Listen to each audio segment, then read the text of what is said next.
Hi, everyone. It's me, Joel Emile. I'm the creator of the show Helping Hand. So excited to be here.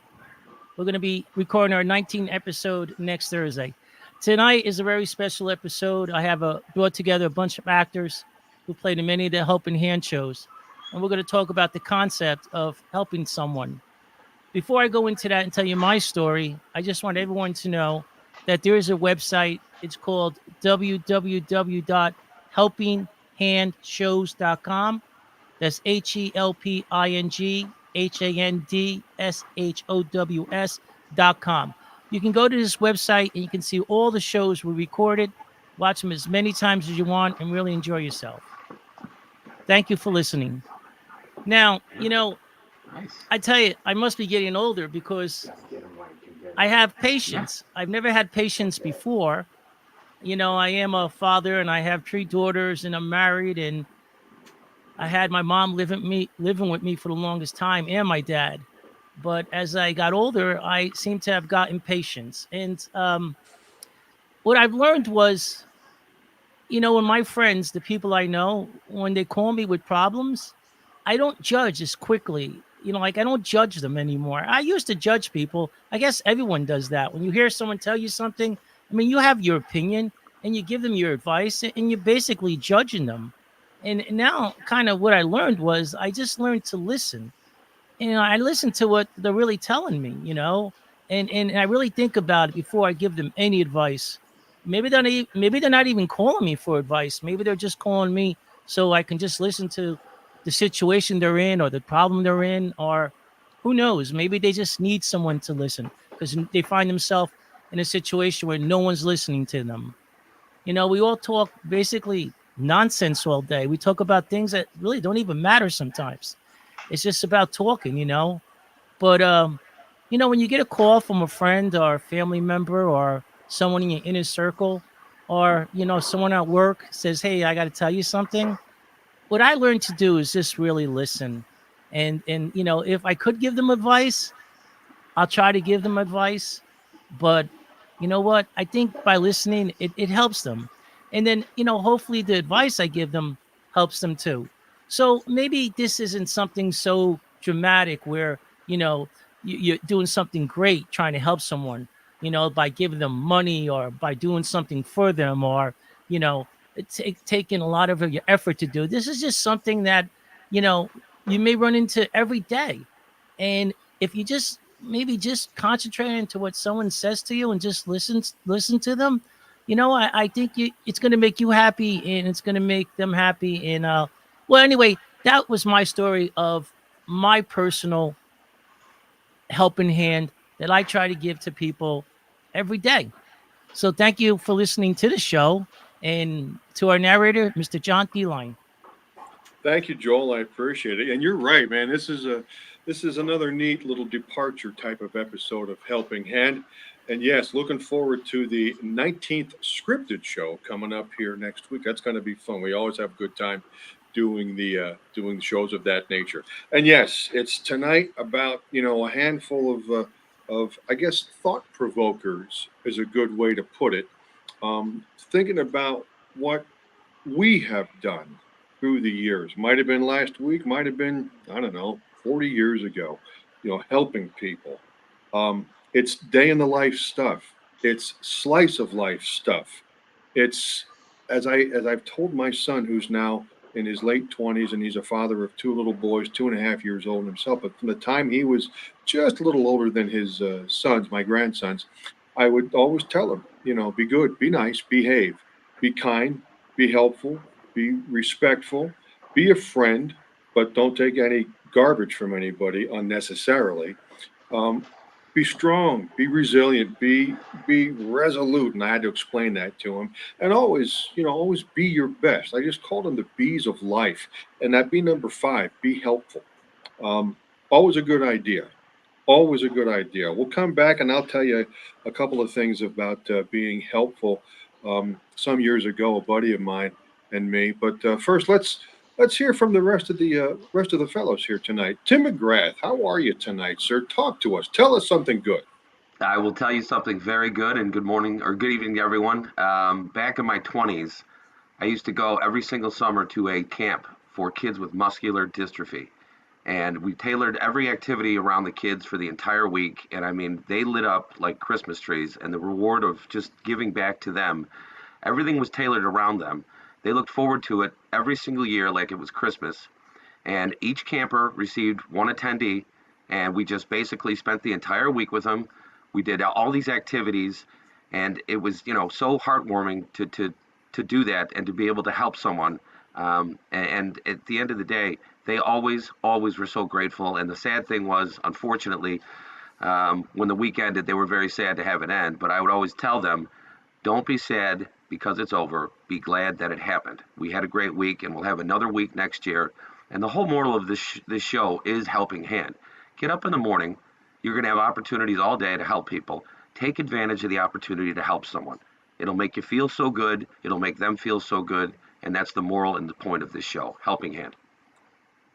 And there you have it.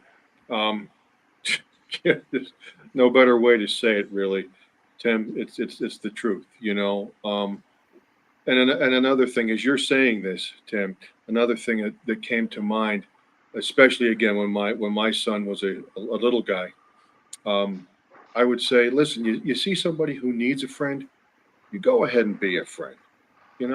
They need a friend, you be a friend. And he's like that, not because necessarily, well, maybe I had a little to do with it, but not because I told him and would say it over and over again. But I think people who are inherently helpful, whether they're 5 or 55, they just do. And once they learn how to be that way, it's like second nature, like breathing out and breathing in. Steve Tobis, how are you this evening, sir? Go Ohio! I like your shirt. Thanks, And John. yeah, give us what you've got.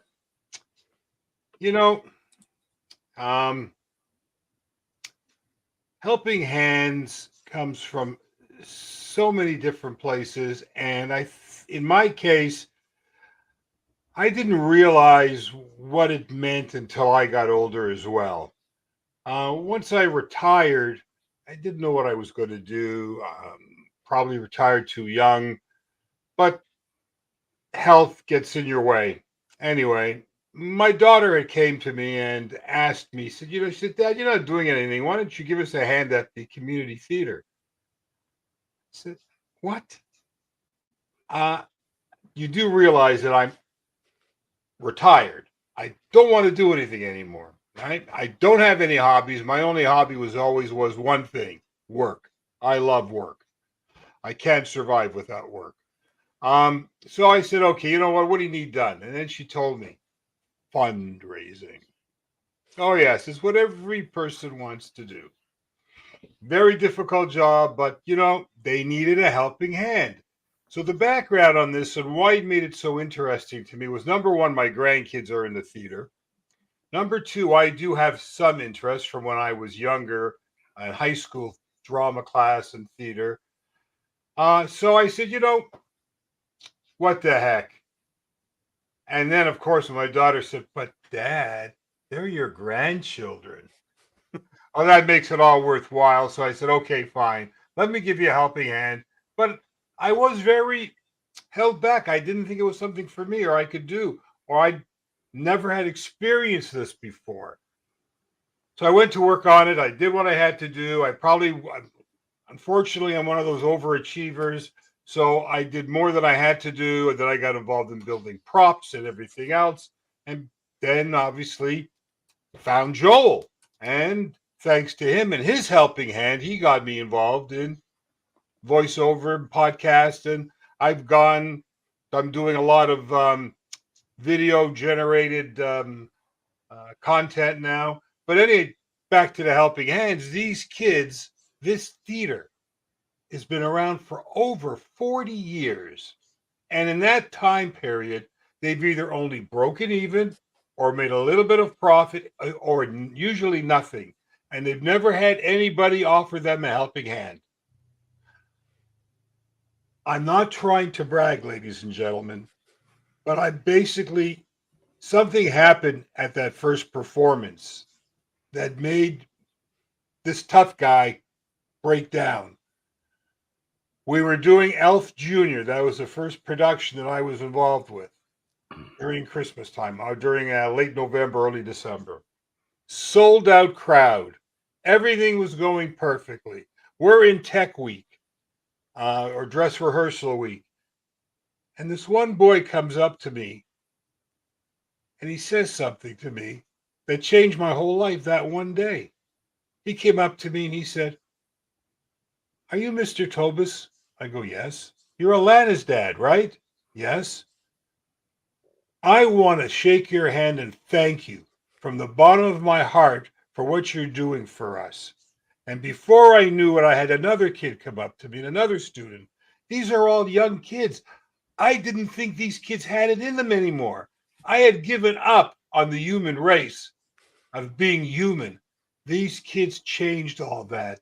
Their hearts and their souls went into this production, and the joy they showed for what I had done for them just it just moved me to a level that I decided at that moment I would devote the rest of my life to community theater and volunteering my time and helping anyone in the arts, whatever I could possibly do to help your performance, and whatever I can do, I will help you. I don't want anything in return. Nothing. Just let me and for that, Joel, that's you're doing. You're doing. You've changed the way the world looks at things because of your helping hands. As a matter of fact, I want to mention one thing. Locally, they must be watching your show here in good old Toledo, Ohio, because they've started a program called Helping Hands.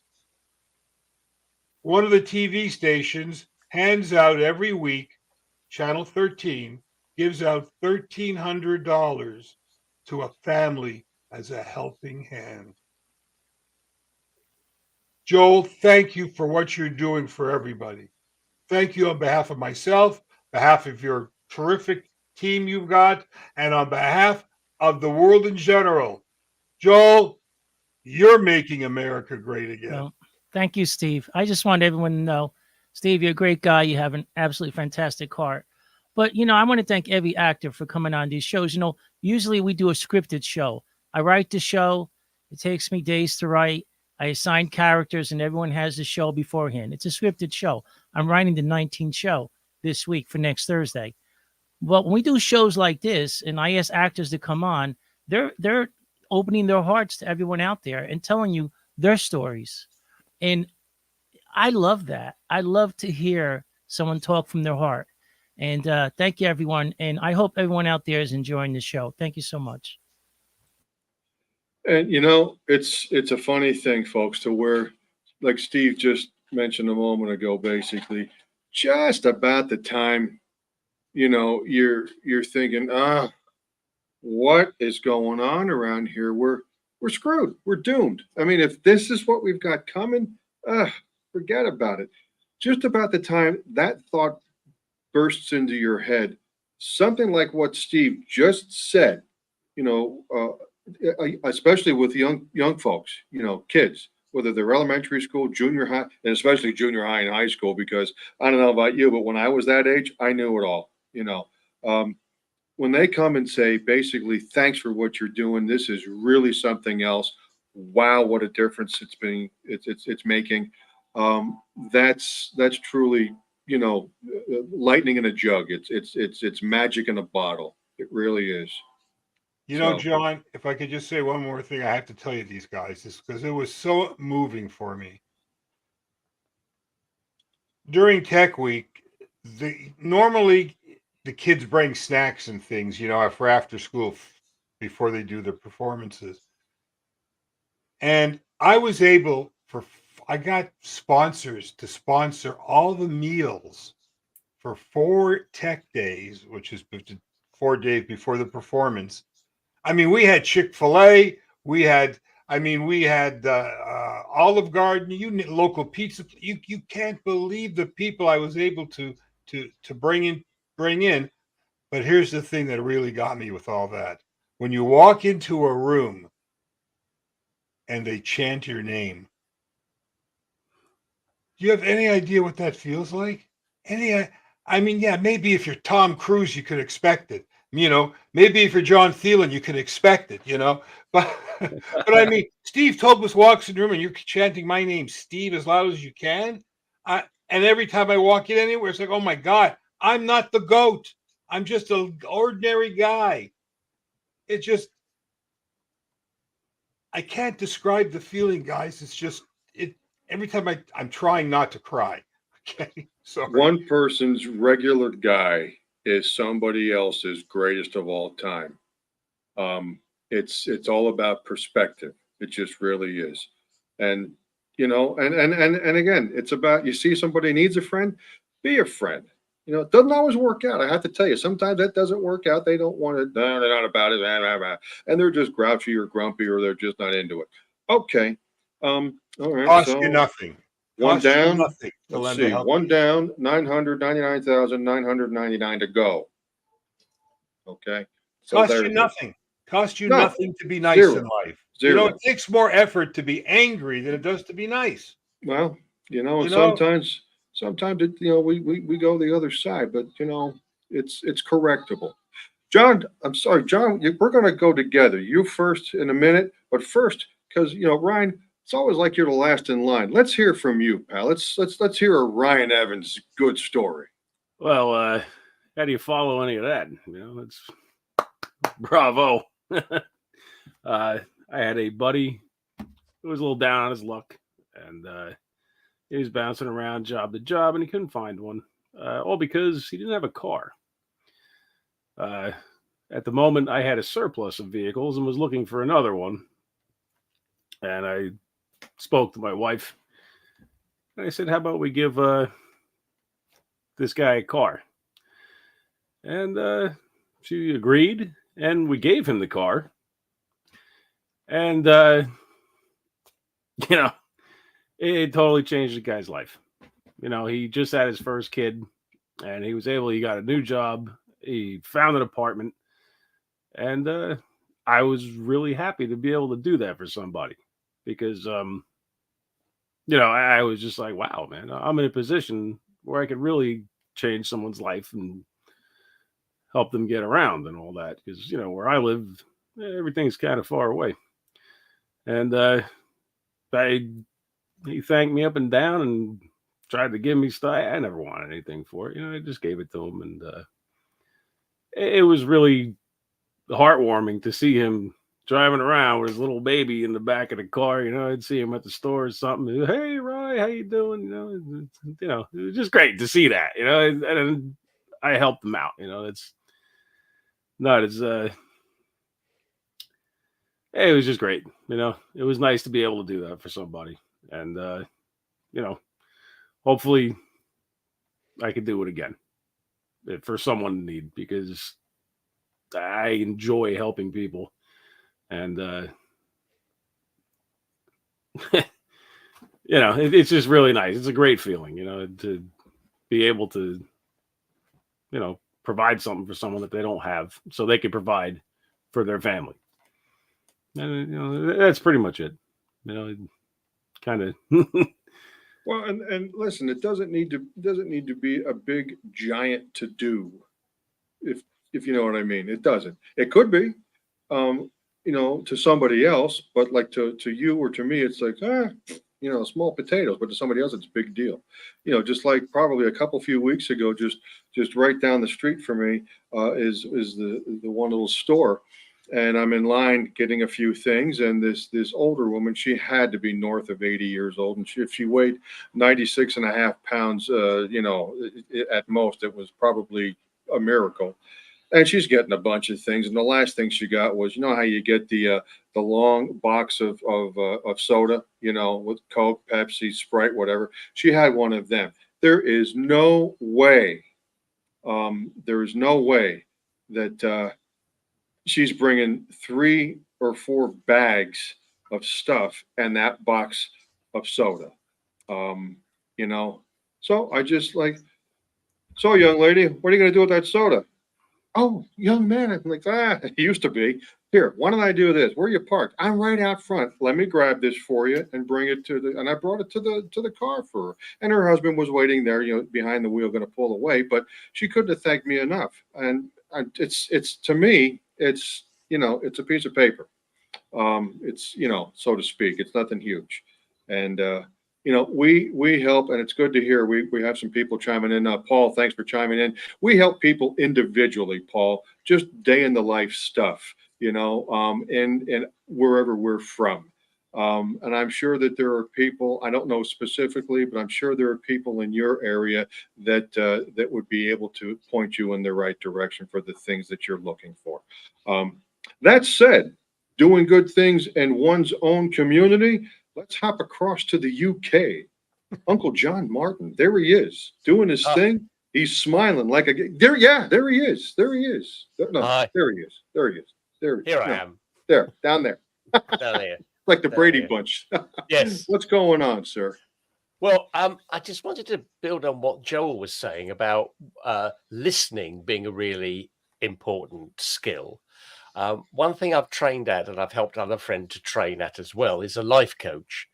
And life coaching, if you could read about it, because the next valuable skill is asking the right questions. Because odds on the person that you're listening to, they can solve their problem if you can ask them the right question. So that's one thought. If you want to help people to take that next thing. But again, I was going to talk about the small things because I've become IT support for lots of my friends who manage to want to get a new email and then just manage to crash their whole computer. So I'm on the